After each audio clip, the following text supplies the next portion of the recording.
everybody, Electric Roo here, and today I wanted to talk about what you could do with an old laptop. If you have a few lying around and you may have some old software and you might want to turn it into a portable little gaming machine to play your old DOS software or Windows software, keep the kids busy. Or if you're like me, I have a whole collection of software. Believe me, I haven't thrown any of my software out. I have stuff back from 20 years ago, from DOS and Windows all the way up. A ton of old games. And so I had some old Dell laptops that I decided to scavenge for parts, turn into one. As you can see, this guy was pretty beat up. And so I give him a little paint job. It was scratched up. I had a couple of them. The base on this one is from a Dell Latitude C800. It has a main board from an Inspiron 8200 in it, which has a single core Pentium M1.8 CPU in it. And what I like about these, especially when you're working with old software, you have a CD DVD on the side, but you also have an extra bay here which you can put a floppy drive, or in this case I made a backup drive. This one has a 60 gig hard drive in it. Actually, I just got this from China. This is a 7200 RPM IDE drive, and it was brand new for 14 bucks. So they're dumping them. They must have box loads of them because they don't use them in the newer computers. So that became in handy for a backup drive. And some of the things I did to this was, of course, the palm rest. That's from a Inspiron 8200 also. But I wanted to make this run as fast as I could. And so I decided to use the compact flash card. And what you can do is what I did. I'll show you here. I'll pull out the hard drive bay. You can buy one of these adapters. And in it you can put a compact flash card and you can install everything on there, and it runs much faster. If you get yourself a fast card, this one, I think this Extreme card runs pretty good. It's 160 megabytes a second, plenty enough for this computer. This is a 64 gig.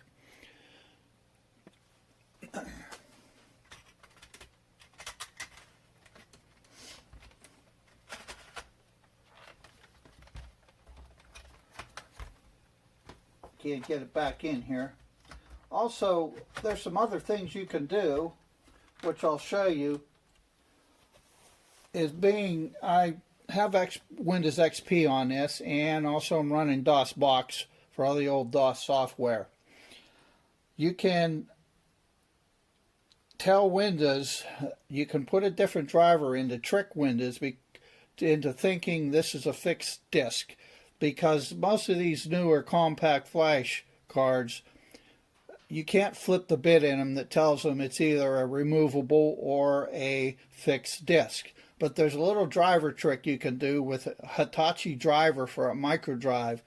And what this does is enable you to use the system restore, and also if you want to, in this case I have 1 gigabyte of RAM. I ordered a little more old RAM to take it up to 2 gigabyte. But you can't use a swap file with a portable disk, with a removable disk. Windows XP does not like that. And I'll show you how to do that. And I have some other old software that I had that I used to use all the time that I've installed on this. Some enhancements. But this has Service Pack 3. And if you don't want to download forever, it takes a long time to upgrade Windows XP at this point, there is an unofficial Service Pack 4 which has all the updates on it. and it boots up relatively fast on the a little bit of Star Trek there, all my Star Trek stuff that I used to have. And it boots up pretty dang fast.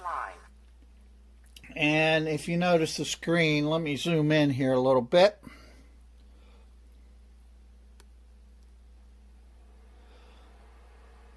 I have window blinds on here. Whoops, kind of lost that there. My old version of window blinds.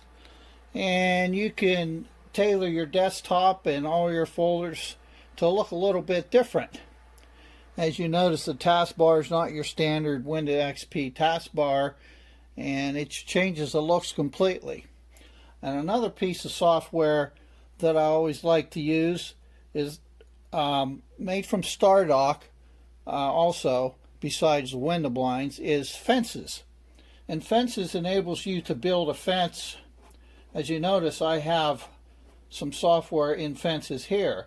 You can build a fence, create a fence, and change it, do whatever you need. And the advantage of that is, especially when you're playing some of these games and some of these old games, well, I will leave that there for now.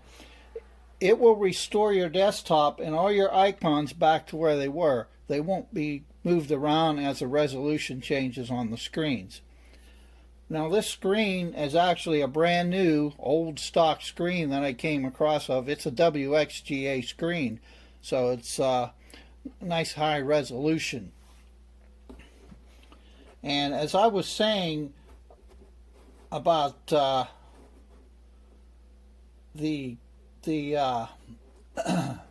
me go to Drive C here. As I was saying about the compact flash cards, there's a little application you can download.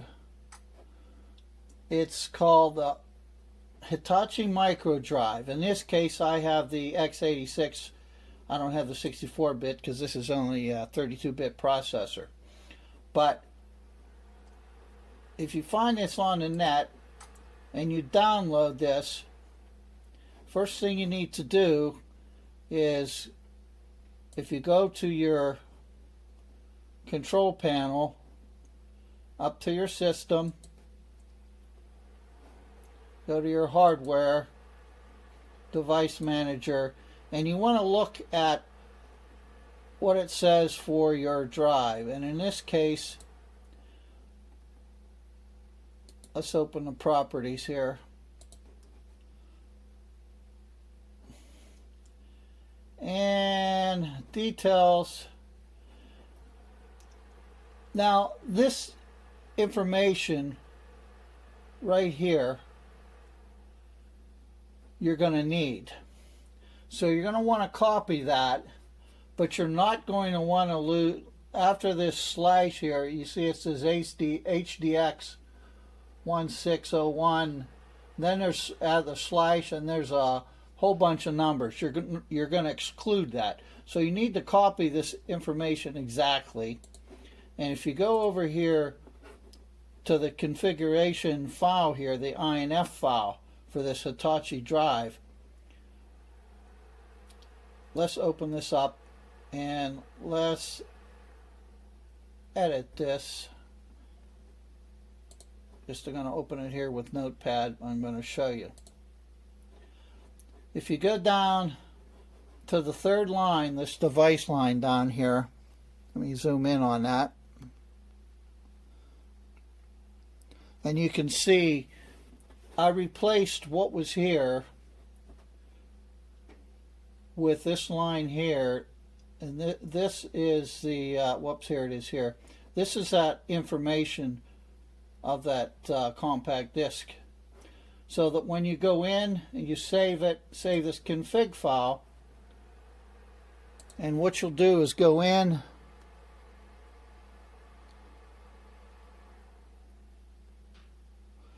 back into your drive here, and you're going to want to update driver. Of course, we're not going to do it, but you're going to go to up, and you're going to pick not this time, go to next, install from a specific location, and you see I installed from where I had the Microdrive x86. So it's going to put this driver in, and what that's going to do, and you're going to reboot, and it's going to see this drive as a fixed disk. So what you'll be able to do then, in the Advanced tab, under Settings, in Advanced, for one thing, you're going to be over here, and you're going to be able to have a swap file on this disk. I left it at the system managed size, but actually when you have a lot of memory, you really won't need a swap file. And when I get the extra gigabyte, I'll have 2 gigabytes. I'm going to probably end up turning the swap file off because it won't be even necessary. I have it set for system managed size, and you can see what it has it set for there.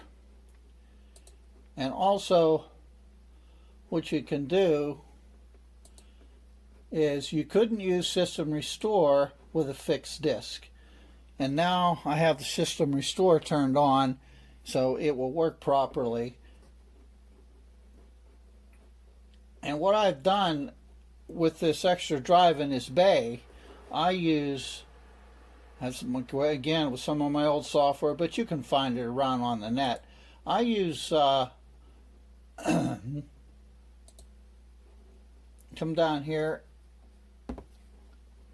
because unlike the newer versions of Windows, let's find it here. I use Norton Ghost. It's on here somewhere. But anyway, I use Norton Ghost to back an image up on that other drive. So if I really botch it up and System Restore doesn't bring it back, I have a whole complete copy of my drive. Some of the software I have installed on here is from StarDock. One of them is my old copy of Window Blinds, which you can change the appearance of the desktop and all your folders and such. And also I use a program from them called Fences. Here I created a small fence, and you can drag and drop anything you want into this fence. Let's remove this fence. I'll make a new one. All you do is make a fence, create it, and you can drag any software title or anything in there to separate it from everything else.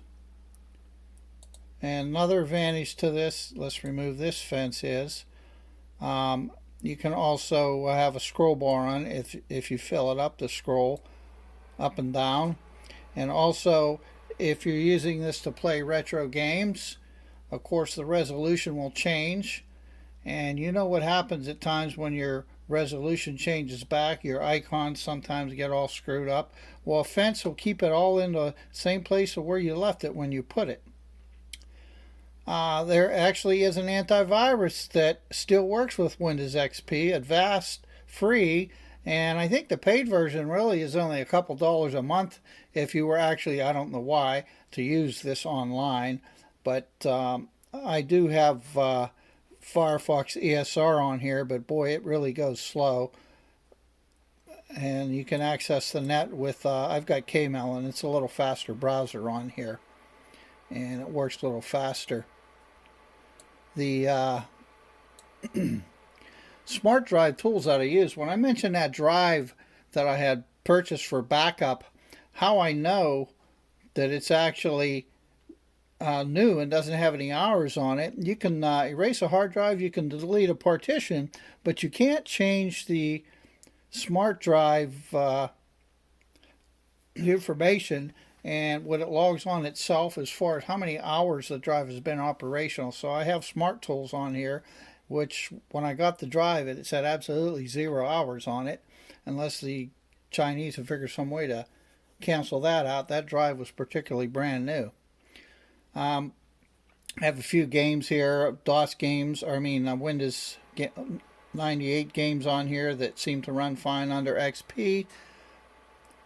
So have Dosbox on here with a whole pile of old DOS games that I have in my collection that I haven't thrown away. Like I said, the software I have goes way back. I kept everything on CD so I wouldn't lose none of it, because the floppies, so a lot of loss of floppies over the years that have went bad. And I have Dosbox on here, and I'm using a program to boot in called Quick Menu 3. And it's a pretty neat little program.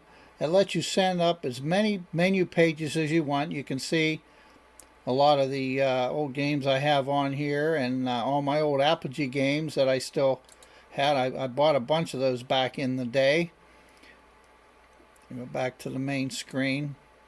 You can do a nice editing feature on here, modify. You can create,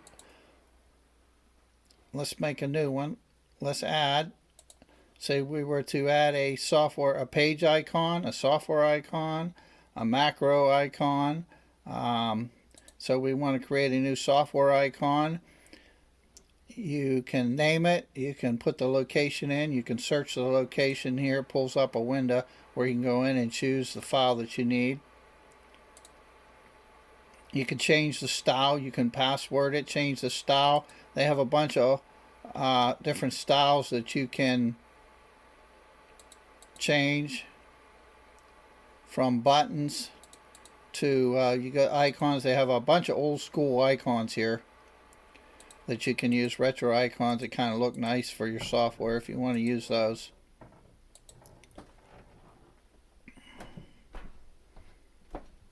Change your font, change the alignment, change the style is in the color. Let's go back here. You can change colors.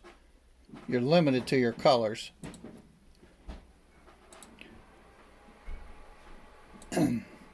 Well, it's a pretty handy thing, and you can go to the different pages that you've made. Here's a page I made for the old Ultimate games that I still. Whoop!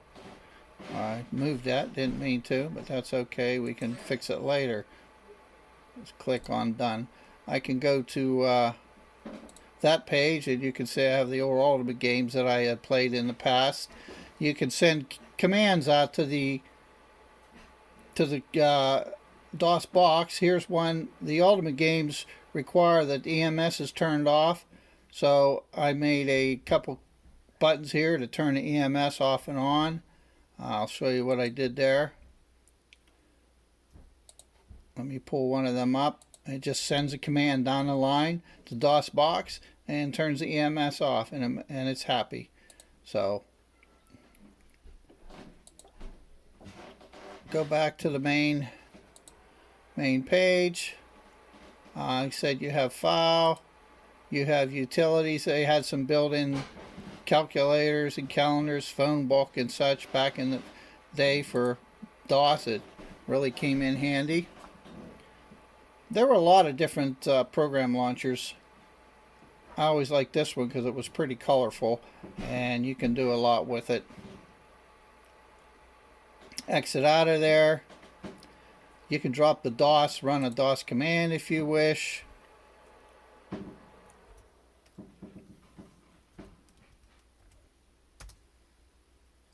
Go back into it. Let's exit Dosbox here. Oops, I started something. The one thing you got to watch, I had Windows 98, and I had all the unofficial service packs and everything in there, but this particular sound card in Windows 98, it would have been nice to have it on Windows 98, but the sound card would not work in DOS. I could not get it to work in pure DOS. This computer was made probably around 2001, past 2000, when that was kind of out of the question because you had Windows 2000 and then XP came in, so they weren't really making the drivers for DOS. A lot of guys I know are building boxes with the old original Sound Blaster cards, but it's nice to have something portable. And there's still a lot of old stuff out here. I got the old Adobe Reader here, and like I said, there's a few games here that I've actually I have more to install that I have on CDs, but I haven't got around to it in a folder for the documentation for a lot of the games that I put on there. And other than that, like I said, the video cards were kind of unique to these guys. The different Inspiron C800 up to C840s, or the Latitudes, excuse me, and the Inspiron 8000 and up to the 8200s. You could swap out the video cards, and I did find that ATI video card, which seems to work pretty nice. It's a 64 meg video card, and it'll do anything that's required.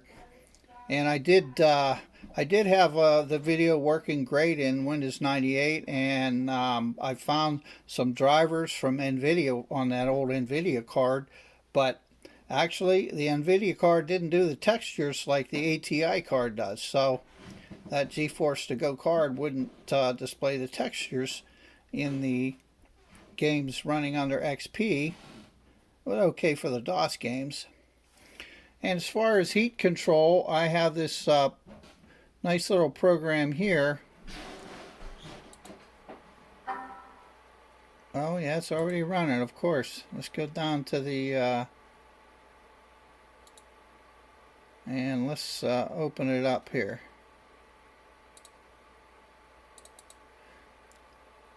A fellow made this program years ago for these old Inspirons, and it will let you control the fan control. And in this case I have, because these laptops seem to get pretty hot,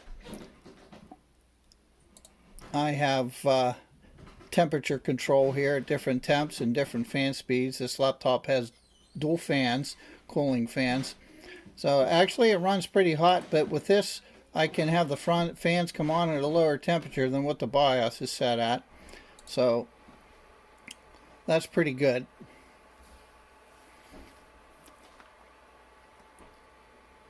And if you go into the BIOS, let me reboot, go back into the BIOS on this computer. I'll show you.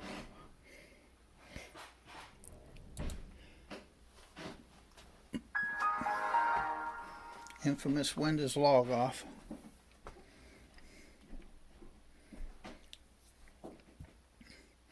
And XP runs pretty fast on this. Going out of that compact flash, it seems faster than the hard drive did. Let's go into the setup, and you can see it's a mobile Pentium 4 up to 1.8. The cache is only 512, but it's fast. And I have 1 meg in there, and it's got that ATI Radeon 9000 64 meg card, and the UXGA screen that I found. That was surprising. It was a new old stock, brand new, never used. And Crystal Audio, which this particular version of Crystal Audio, I think it might have been made specifically for Dell, but I could not get any drivers to work in pure DOS. That's why I'm running XP, but XP actually runs a little faster than the old 98 does anyway, so we're all good with that. So, as I said, if you have something old laying around, don't pitch it, keep it. Hey, it's a piece of history. Fix it up, make it run, and even if you stick it in a drawer, you know it'll work when you turn it back on. And one of the reasons why I use the compact flash is I'm sure it's going to retain its memory a lot longer than an old hard drive will, but not sure. I guess we're going to find out. That's why I have it backed up, an image on the hard drive, so if something ever happens in the future, who knows, 20 years from now somebody might get a hold of this and say and have a good laugh at what's on it, and just to look back at what we did, as what we did was a lot different 25 years ago, as in that other video I made a little bit of history on things that I did. And I wish I wouldn't have got rid of a lot of the old laptops that I had. Gee, I had that APF Imagination machine that I actually loaned out to a friend that I wish I wouldn't. It came back it came back pretty trashed, and of course it all loaded programs from the audio cassette, and he recorded over all the cassettes. And I had a complete setup of a ThinkPad that I wish I would have kept. I had all the accessories that I had collected, and it was actually the same model that was up on the space station originally. That's what kind of made it unique. I wish I would have kept it. And I had another old DEC high note laptop that had a 486 in it, and the nice thing about that is it was a lightweight laptop, and it had a dock on it, and the dock had a CD, and it actually had a 4-inch subwoofer in the bottom of that dock with a Sound Blaster compatible audio card in it. It really sounded good, and I wish I would have kept that one. And I had a whole complete Game Gear, Sega Game Gear setup that I had with all the accessories and a whole load of games that, you throw all this stuff together, and you can get quite a good penny for it, so you get rid of it. But if you hold on to it, it's worth a lot more if you hold on to this stuff. So it's just another one of my toys. I think I may make a setup like this. I have one of those little small mini backpack computers I can pack on the back of a monitor and set something up of that sort too.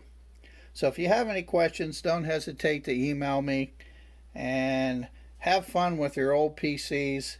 Tear them apart. Get them while the parts are available. A lot of these old laptops, you can't even find them no more, the older ones, to even get parts. So if you have something you might think you want to restore later on, and you know what parts you need, get them now before they're gone.